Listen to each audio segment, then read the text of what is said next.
selamat siang. Dan silakan duduk deh.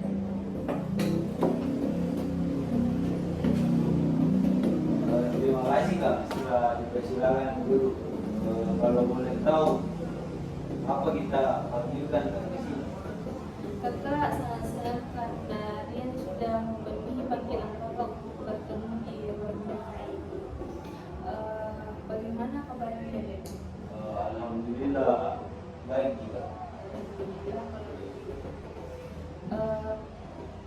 Tadi sebelum ke sini Rian belajar apa? Kebetulan tadi jam kosong Pak, karena guruku ada kegiatan lainnya di luar sekolah.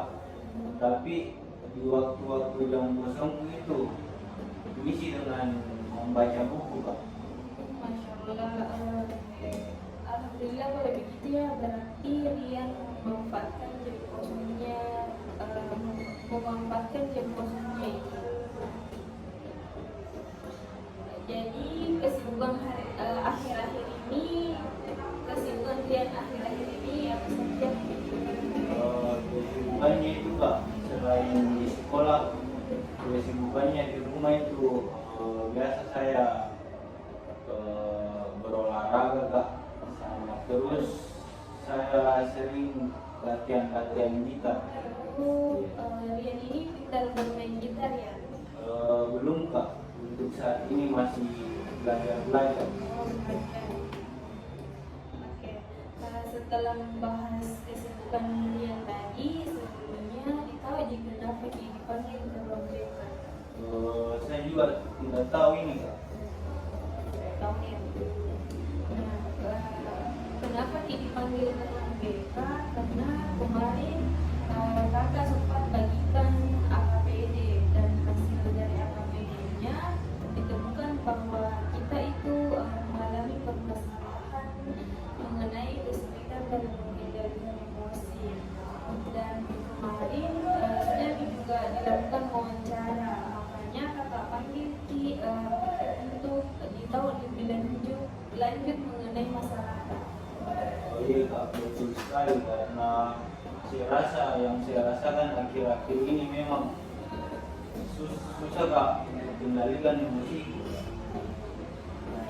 Kalau begitu, kakak sangat senang kakak sangat senang dia bisa memahami. Jadi tujuan kita bertemu hari ini yaitu agar kita bisa mencari solusi yang tepat agar dia ini bisa lebih mudah dalam mengendalikan emosi. Ya, alhamdulillah Kak kalau begitu, karena saya akhir-akhir ini sulit sekali Kak atasi sendiri. Alhamdulillah kita kalau berkenan kasih solusi sama saya sangat mungkin bisa terbantu Kak. Oke, baik. Jadi hari ini kita akan melakukan sesi konseling. Apakah sebelumnya pernah melakukan sesi konseling individu? Sisi konseling individu Iya. belum pernah Kak. Kebetulan ini first time saya lakukan konseling begini individu. Karena ini pertama kali kita melakukan sesi konseling, maka terlebih dahulu kakak akan menjelaskan mengenai sesi konseling individu. Sesi konseling ini bertujuan untuk bantu memahami diri kita lebih baik, mengenali tantangan yang mungkin kita akan hadapi dan mencari solusi bersama. Nah, di sini kakak berharap bisa jadi ruang yang kakak bisa menjadi ruang yang mendukung kebahagiaan. Iya Kak, dan begitu saya sangat berterima kasih Kak, karena kita mau memberikan solusi kepada saya juga kayaknya bisa terbuka tentang masalah ini. Oke. Selain itu ada beberapa prinsip yang menjadi dasar dalam proses konseling. Yang pertama, prinsip kerahasiaan atau asas kerahasiaan, di mana apa yang kita bicarakan di sini hanya kita yang berdua yang tahu. Terus yang kedua, kesukarelaan supaya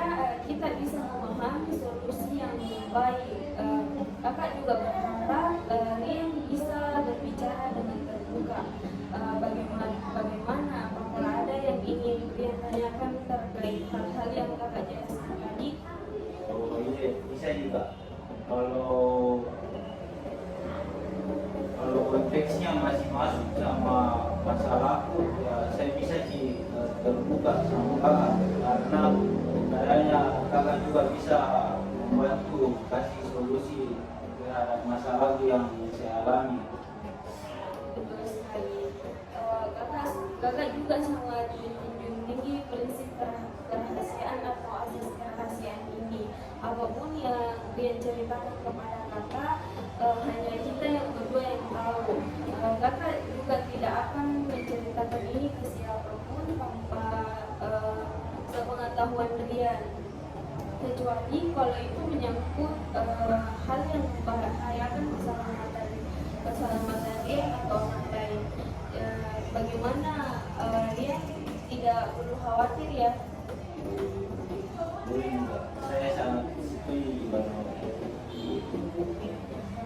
Nah, dalam layanan konseling individu terdapat batasan waktu minimal 30 menit dan maksimal 40 menit. Oh begitu Kak? Iya.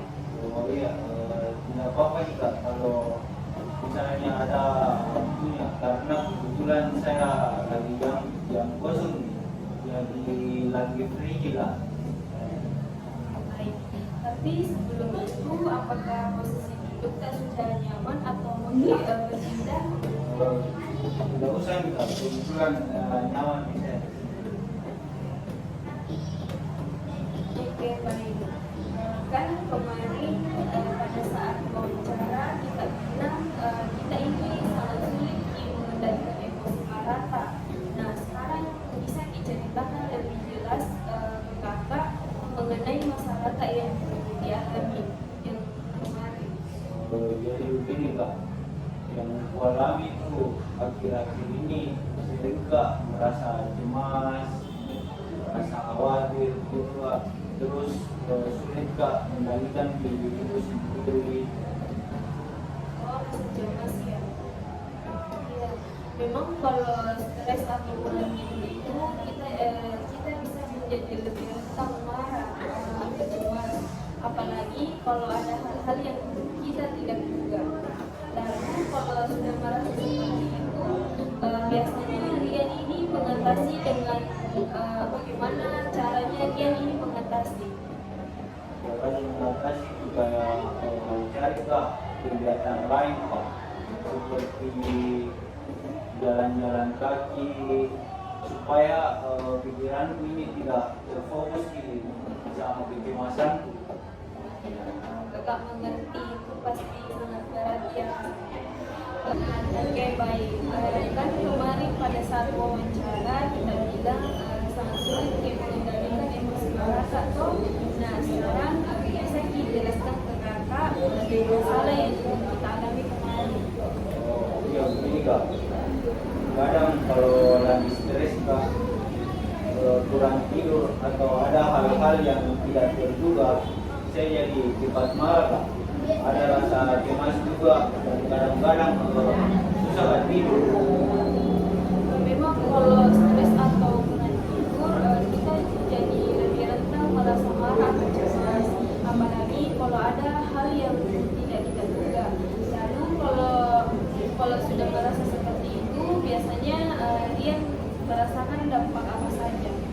Iya Kak, saya jadi semakin stres, terus kadang-kadang rasanya sedih atau kayak tertekan Kak, begitu Kak. Ada juga orang-orang di sekitar yang tidak jadi tidak mengerti perasaan saya, jadi saya merasa kayak salah memahami. Oke, kakak mengerti itu pasti berat rasanya. Kadang memang kita harus memberi reaksi dari orang sekitar seperti usaha mereka menenangkan atau kebingungan mereka. Justru bisa membuat perasaan kita semakin tidak nyaman. Nah, selama ini ada cara-cara tertentu yang bisa dicoba untuk menenangkan diri. Biasanya saya itu Kak, coba cari kegiatan baru seperti kayak jalan-jalan di luar, dan kayak biasa juga saya coba dengan meditasi supaya diri ini bisa lebih tenang lagi. Tenang ya, menarik. Kita beberapa teknik seperti pernapasan dalam dan mencari tempat tenang. Itu langkah-langkah yang bagus, meskipun masih kadang muncul tindakan impulsif. Nah, apakah Rian ini juga merasakan beberapa perbedaan dalam situasi tertentu? Misalnya, apakah lebih sulit mengendalikan emosi saat menghadapi atau menghadapi tugas, atau ada konflik yang lain? Iya kak. Iya kak, biasanya di situasi akademis atau saat ada konflik dengan teman atau keluarga, kadang lingkungan yang penuh tekanan juga bisa bikin makin sulit mengendalikan emosi. Betul sekali. Lingkungan yang penuh tekanan memang bisa memperburuk keadaan, tapi di sisi lain adanya dukungan dari orang terdekat biasanya bisa membantu ya. Apakah Rian pernah mendapatkan dukungan seperti itu? Iya kak, kadang keluarga atau teman sempat ada yang mendukung kalau saya lagi berada di situasi yang cemas atau stres. Dukungan sosial memang sangat penting untuk mengelola emosi. Selain itu, pernah mencoba berbicara dengan guru BK atau mencari bantuan profesional untuk mendapatkan teknik relaksasi atau cara pandang yang baru. Iya kak, pernah. Kebetulan saya kemarin sempat pernah bicara dengan guru BK dan mereka kasih saran tentang teknik relaksasi, juga tentang bagaimana mengubah pola pikir yang suka memicu emosi-emosi negatif yang kadang datang secara tiba-tiba. Bagus sekali. Itu adalah langkah awal yang sangat positif.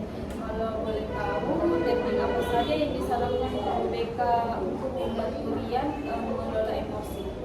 Kemarin itu kak, guru BK menyarankan pola tidur yang baik, olahraga dan meditasi. Katanya juga penting untuk menjaga kesadaran diri dan dukungan dari sosial. Itu saran yang sangat bagus. Dengan menjaga pola tidur, berolahraga, dan melakukan meditasi, Rian bisa menjadi lebih sadar akan perasaan dan lebih tenang dalam menghadapi situasi sulit.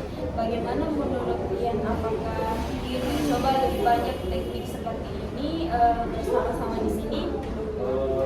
Sangat mau nggak? Karena saya tertarik untuk belajar lebih banyak biar bisa lebih baik dan bisa lagi lebih tenang dalam mengendalikan emosi. Baik, mari kita mulai dengan teknik pernapasan dalam kuliah. Teknik ini bisa sangat membantu saat Rian merasa cemas atau marah. Coba sekarang tarik nafas dalam dulu, menarik hidung, tahan sebentar, lalu hembuskan perlahan melalui mulut. Nah, bagaimana rasanya? Rasanya jadi lebih tenang kak, seperti beban jadi lebih berkurang. Bagus. Teknik pernapasan ini memang efektif untuk menenangkan tubuh dan pikiran. Selain itu, Rian juga bisa mencoba memperhatikan teknik ini. Teknik ini sangat memperhatikan teknik ini saat merasa emosinya mulai meningkat. Rian bisa coba latihan ini di rumah. Iya, sepertinya bisa kak. Karena ini lebih mudah dari apa yang saya bayangkan sebelumnya. Betul. Teknik ini sederhana tapi sangat berguna apabila dilakukan secara rutin. Selain pernafasan, kita juga bisa coba teknik lain yang melibatkan fokus pikiran, misalnya dengan membayangkan tempat yang tenang atau menyenangkan. Rian punya tempat yang disukai atau membuat suasana Rian merasa nyaman. saya suka membayangkan berada di pantai. Suara ombak biasanya bikin saya jadi lebih tenang. Nah, setiap kali Rian merasa emosi meningkat, coba bayangkan diri Rian sedang berada di pantai, merasakan angin dan mendengarkan suara ombak dan melihat pemandangan yang menyenangkan. Ini bisa membantu untuk mengalihkan pikiran dari emosi negatif. Bagaimana menurut Rian? Apakah ini bisa membantu? Saya rasa ini sangat bisa membantu, Pak. Karena saya merasa jadi lebih rileks dan membayangkan tempat yang tenang. Itu bagus. Kakak sangat senang Rian mulai menemukan cara-cara untuk cara-cara yang cocok untuk ke depannya. Kakak berharap Rian bisa latihan ini setiap hari di rumah. Bahkan pada saat sedang stres atau merasa cemas supaya terbiasa. Oh iya, siap, Kak. Terima kasih banyak. Ya, sama-sama. Kakak bangga dengan usaha Rian untuk belajar mengendalikan emosi. Di pertemuan berikutnya kita bisa bahas lebih lanjut tentang perkembangan Rian dengan teknik-teknik ini ya. Nah, untuk pertemuan selanjutnya, apakah mau tetap di ruangan ini atau mau di ruangan yang lain? Kayaknya di sini saja, Kak, karena saya juga merasa nyaman di sini. Baik, kita kan sudah melakukan banyak hal positif hari ini. Kita senang sekali melihat Rian bersemangat untuk mencoba teknik-teknik baru dalam mengelola emosi. Ini adalah langkah yang bagus dan menunjukkan kemauan Rian untuk berkembang, mulai dari pernapasan dalam sampai membayangkan tempat yang menyenangkan. Kakak berharap ini bisa menjadi alat yang berguna saat Rian merasa emosinya sulit dikendalikan. Iya, Kak. Terima kasih sudah banyak menjelaskan tentang teknik ini. Saya jadi lebih paham dan semakin yakin untuk mencobanya. Itu sangat bagus. Ingat bahwa pengendalian emosi memang butuh latihan dan kesabaran. Tidak apa-apa kalau nanti ada saat-saat di mana Rian merasa kesulitan. Hal yang paling penting Rian tidak menyerah dan terus mencoba. Semakin sering kita melatih teknik ini, semakin mudah pula kita menguasainya. Betul juga, Kak. Saya nanti akan mencoba setiap hari supaya jadi lebih terbiasa. Kakak suka melihat semangat Rian untuk melakukan perubahan positif. Jangan lupa selain teknik relaksasi, menjaga keseimbangan hidup seperti tidur yang cukup dan berolahraga bisa membantu stabilitas emosi. Semua kebiasaan kecil ini kalau dilakukan secara konsisten akan berdampak besar dalam membantu Rian merasa lebih tenang dan siap menghadapi tekanan. Betul, Kak. Saya merasa jadi termotivasi untuk menjaga pola tidur dan mulai lebih rutin lagi berolahraga. Terima kasih atas semua masukan dan dukungannya. Sama-sama. Kakak hanya memberikan bantuan, tapi usaha dan keberhasilan ini adalah hasil dari kemauan Rian sendiri. Kakak bangga dan yakin bahwa Rian bisa menjadi pribadi yang lebih kuat dan stabil secara emosional. Jika di kemudian hari ada situasi yang membuat Rian merasa sulit mengontrol emosi, ingatlah bahwa ada teknik-teknik ini yang bisa membantu dan ingat juga kalau dukungan sosial bisa dari teman atau keluarga sangat penting. Jangan ragu untuk bercerita kepada orang-orang yang Rian percayai. Iya, Kak, rasanya saya jadi lebih percaya diri menghadapi situasi yang penuh tekanan, dan saya tahu ada orang-orang di sekitar saya yang bisa mendukung. Itu sangat penting. Ingat selalu bahwa tidak perlu menghadapi semuanya sendiri. Di luar sesi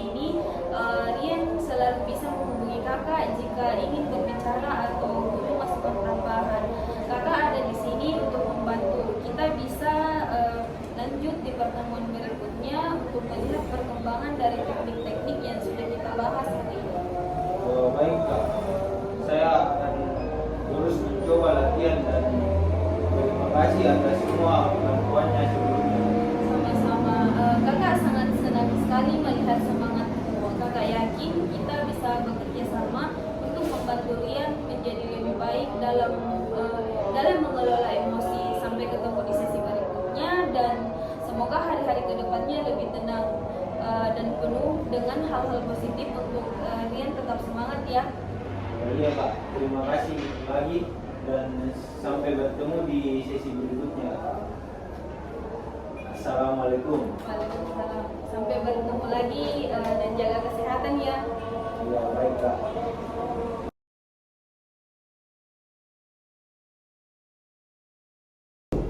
Assalamualaikum. Waalaikumsalam. Sedang duduk deh. Baik, terima kasih Kak. Selamat siang. Bagaimana kabar hari ini? Siang Kak, Alhamdulillah kabar baik. Kalau begitu tadi kesini sama siapa? Saya kesini sendiri Kak. Sebelum kesini belajar apa kita di terus? Tadi itu belajar bahasa Inggris dan alhamdulillah jadi banyak kosakata baru yang ku tahu. Sebelumnya bagaimana dengan posisi tempat duduk kita? Apakah sudah nyaman Muki atau mungkin bertukar posisi? Sudah nyaman nih Kak di sini. Baik. Kan pertemuan sebelumnya kita kan sudah bicarakan masalah mengenai sangat sulit mengendalikan emosi. Nah, hari ini kita akan melanjutkan pertemuan minggu lalu. Tapi sebelum itu kita bisa memulai kegiatan ini dengan berdoa bersama. Nah, mungkin bisa kita yang pimpin doanya. Baik, bisa juga. Sebelum memulai proses konseling, sebaiknya kita berdoa terlebih dahulu. Doa dimulai.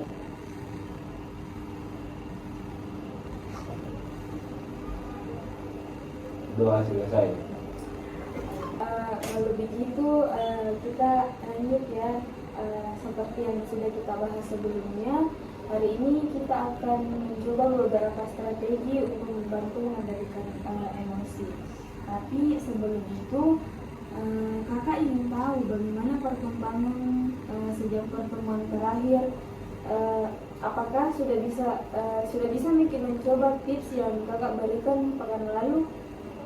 Iya Kak, kemarin saya sudah coba beberapa tips dari kakak seperti menarik nafas dalam-dalam dan hembuskan. Biasanya jadi lebih tenang sesaat, tapi kadang juga masih sulit meredam kalau emosinya sudah memuncak. Kakak senang mendengarkan kalau kita sudah mencoba dan ingat ini semua proses, tidak apa-apa kalau belum sempurna. Yang penting itu kita sudah memulai dan berusaha. Nah, di sesi ini kakak akan memperkenalkan beberapa cara lain untuk membantu lebih tenang saat menghadapi situasi yang memicu emosi marah. Nah, bagaimana menurut Kak? Boleh Kak, saya mau belajar lebih banyak lagi. Baik, kakak senang mendengarnya. Sebelum itu, kakak ingin coba refleksi sebentar. Apakah menurut Kak yang paling sulit saat mencoba mengendalikan emosi? Kadang kalau situasinya sudah sangat memancing emosi Kak, saya suka lupa semua tips yang sudah diberikan. Rasanya seperti emosi itu kayak datang begitu cepat Kak. Itu hal yang wajar. Dan emosi memang sering muncul secara tiba-tiba, terutama kalau kita merasa situasinya tidak adil atau menyakitkan. Nah, salah satu cara yang bisa membantu itu dengan mengenali tanda-tanda awal saat emosi, seperti nafas yang mulai cepat dan jantung yang berdebar. Nah, apakah pernah menyadari hal-hal seperti itu sebelumnya?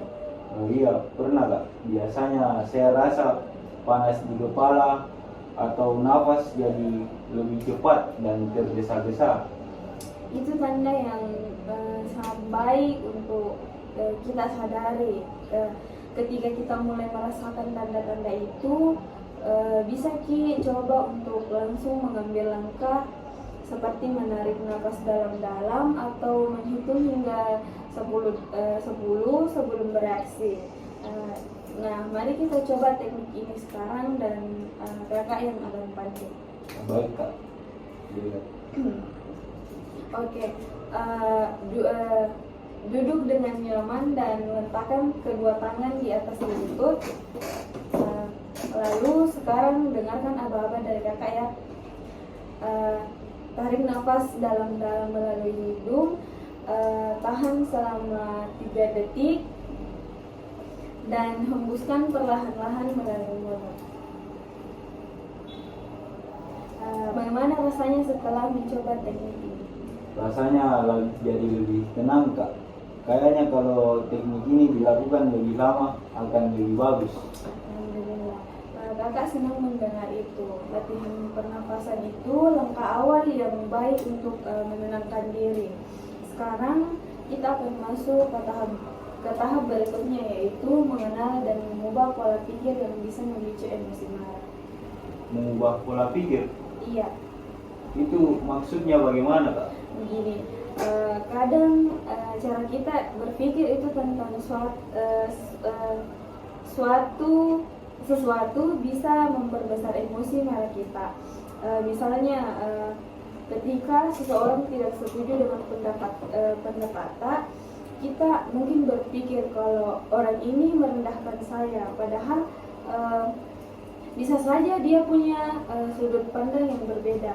Kalau kita bisa mengganti pikiran seperti itu dengan yang lebih positif, emosi kita akan lebih terkendali. Oh, jadi cara berpikir saya itu bisa memengaruhi emosi ya kak? Betul. Kakak akan ajarkan teknik sederhana yang disebut mengganti pikiran negatif dengan pikiran positif. Dan mari kita coba ya. Kakak akan memberikan sebuah contoh situasi, lalu bisa sebutkan pikiran negatifnya. Dan setelah itu kita ganti dengan pikiran yang lebih positif. Bagaimana, siap dikit? Siap kak. Oke. Bayangkan ada teman tak yang tiba-tiba membatalkan janji pertemuan tanpa alasan jelas. Pikiran negatif apa yang mungkin muncul di pikiran tak?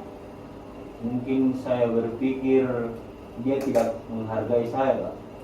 Sekarang mari kita ganti pikiran itu dengan sesuatu yang lebih positif. Apakah kira-kira pikiran yang bisa membuat kita merasa lebih tenang? Mungkin saya bisa berpikir dia ada urusan mendadak yang lebih penting. Itu contoh pikiran yang positif. Itu bisa membantu meredakan emosi. Latihan ini membutuhkan waktu dan kesadaran. Jadi penting untuk sering dipraktikkan. Iya kak, rasanya lebih ringan kalau melihat situasi dengan pikiran seperti ini. Tepat. Selain itu, kakak juga ingin mengenalkan teknik terakhir hari ini, yaitu menyalurkan energi marah dengan cara yang produktif. Misalnya, ketika kita merasa sangat marah dan kita ini bisa mencoba berolahraga ringan seperti jalan kaki, mencatat perasaan tak di buku, atau mendengarkan musik yang menyenangkan. Nah, cara ini membantu mengalihkan perhatianmu sambil melepaskan energi negatif. Wah, sepertinya menarik kak. Saya biasanya kalau marah suka diam saja dan merenungi hal-hal yang baru saja terjadi. Diam saja tanpa menyalurkan emosi bisa membuat kita merasa lebih berat. Dengan mencoba cara-cara ini, kita bisa memberi ruang untuk melepaskan emosi secara sehat. Nah, dari semua yang kakak jelaskan tadi, menurut kak cara yang mana yang paling mau kita coba dulu? Kayaknya mengganti pikiran negatif ke pikiran positif kak. Rasanya itu paling sering saya alami. Bagus. Kakak senang mendengar, kakak senang kamu punya prioritas. Nah, mulai dari langkah kecil itu dulu dan jangan lupa terus latihan pernapasan tadi. Oke baik kak. Nah, sebelum benar-benar mengakhiri pertemuan, kakak ingin menambahkan beberapa poin penting yang perlu kita ingat. Nah, proses mengendalikan emosi bukan sesuatu yang bisa langsung sempurna. Kita mungkin akan menghadapi situasi di mana emosi tak memuncak dan itu wajar. Yang penting itu bisa kita tetap berusaha untuk belajar dan mencoba. Iya kak, saya juga sadar kayaknya ini butuh waktu dan proses. Kadang memang masih susah, tapi saya rasa teknik ini cukup membantu. Kakak juga ingin tahu bahwa setiap kali kita berhasil mengendalikan emosi tak sekecil apapun itu adalah kemenangan yang patut dirayakan. Jangan lupa memberikan apresiasi kepada diri kita sendiri.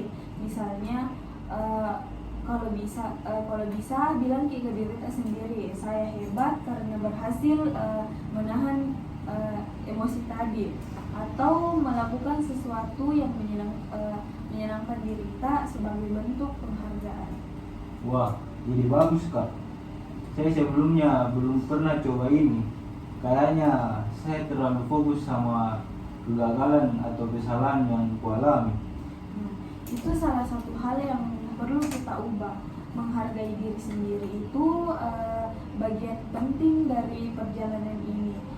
Jangan terlalu keras pada diri kita sendiri. Semua orang pernah merasa marah atau gagal mengendalikan emosi. Yang membedakan itu bagaimana mereka belajar dan bangkit dari situasi itu. Benar juga kak. Kalau dipikir-pikir, saya sering merasa bersalah setelah marah, dan itu malah membuat saya makin stres. Itu hal yang wajar, tapi Yangki pernah biarkan perasaan bersalah itu buat kita terpuruk. Nah, sebaliknya gunakan sebagian motivasi untuk terus belajar. Ingat, kita tidak sendiri dalam perjalanan ini. Kakak akan terus mendukungmu. Terima kasih banyak kak. Rasanya lebih ringan setelah komunikasi seperti ini. Alhamdulillah. Kakak senang mendengarnya, dan kakak juga ingin mengingatkan bahwa selain teknik-teknik yang kita bahas tadi, penting juga untuk menjaga kesehatan fisikmu. Terkadang tubuh yang lelah atau kurang istirahat bisa membuat emosi lebih sulit dikendalikan. Jadi pastikan kalau kita bisa makan dengan teratur dan tidur yang cukup, serta melakukan aktivitas yang menyenangkan.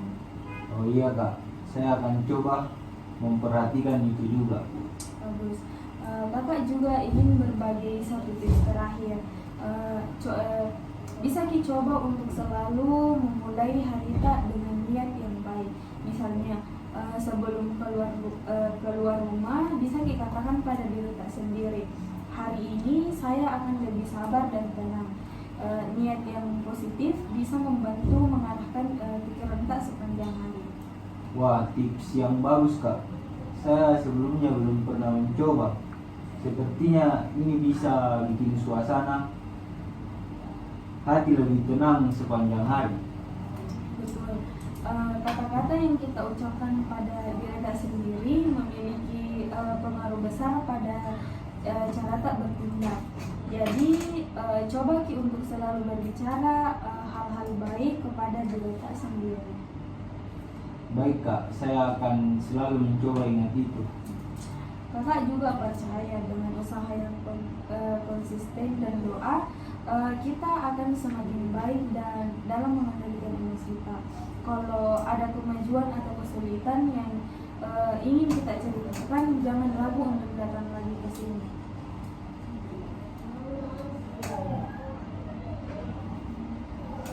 Insya Allah Kak, saya akan terus mencoba dan berusaha.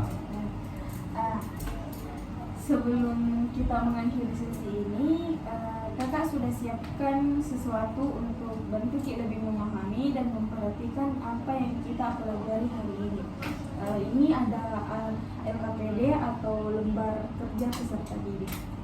LKPD, untuk apa ini Kak? LKPD ini berisi tugas-tugas sederhana yang dirancang untuk bantu Ki lebih memahami emosi dan cara mengendalikannya. Ada beberapa bagian seperti mencatat pengalaman emosi kita, merenungkan respon kita, dan mencoba teknik-teknik yang sudah kita bahas tadi. Oh begitu Kak, kalau begitu saya mau coba Kak.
Ini sudah selesai Kak. Nah, selanjutnya kakak punya lembar evaluasi untuk hari ini. Kita akan coba evaluasi bagaimana hari ini berjalan setelah kita mulai menuliskan target. Dan Rama punya beberapa instrumen penilaian untuk melihat hasil dan perkembangan tak selama sesi konseling. Apakah cerdik untuk mengisi? Siap juga. Ada evaluasi. Jangan lupa tulis nama dan kelas ya. Siap.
sudah selesai juga kak.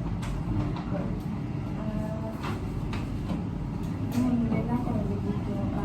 Kita cukupkan di sisi ini ya, dan jaga kesehatan kita. Jangan lupa berdoa dan semoga Allah selalu memudahkan langkah kita. Iya kak. Nah, sekarang sudah bisa Miki kembali ke kelas, dan semoga yang kita diskusikan hari ini bisa membantu kita untuk terus berkembang dan menghadapi tantangan yang lebih percaya diri. Jangan lupa untuk mencoba tips yang sudah kita bicarakan tadi ya. Oke siap kak. Terima kasih atas bimbingannya.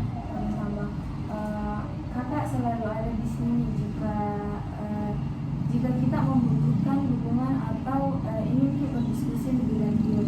Selamat belajar dan semoga harimu menyenangkan. Terima kasih kak. Semoga kakak juga sehat selalu. Sampai jumpa di sesi berikutnya. Semangat terus ya. Siap kak. Assalamualaikum.